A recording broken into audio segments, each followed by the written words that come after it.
Hello mga ka-idol, tayo ay magluluto naman ngayon ng tinola. Ang menu natin ay tinola mga idol. Kaya tara, tayo ay magluluto. Ayun pala, naka-prepare na pala ako ng mga lamas guys. Hiwa-hiwa na ako ng hiwa para mamaya igigisa ko na lang ito. Yan pala yung manok natin. Ayun, gigisa ko na pala yung bawang.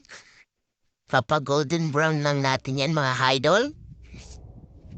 Halo-halo-halo-haloin mo lang yan.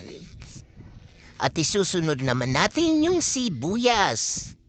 Halo, mekos-mekos muna yan. Yan, ganyan. Mekos lang yan. At isasabay naman natin ang luya. Ang luya, pangpalis ng lansa ng manok. May lansa ba yung manok, guys?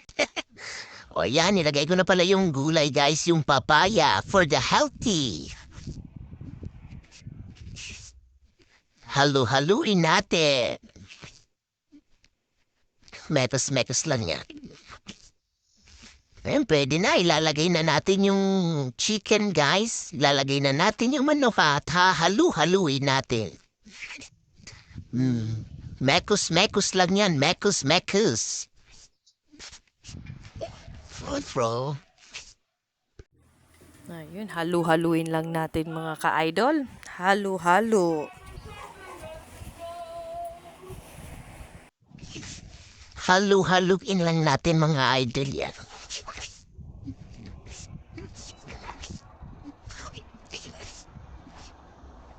Mekos-mekos-mekos. Ayun, pwede na natin lagyan ng tubig. Ilalagay na natin yung pangsabaw natin mga idol.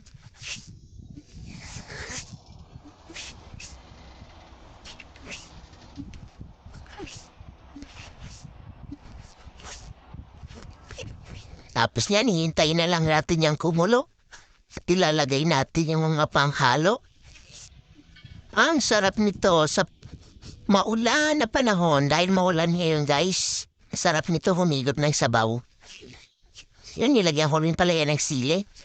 Siling haba. Ayun, nilagyan ko na ng asin. Pangpalasa.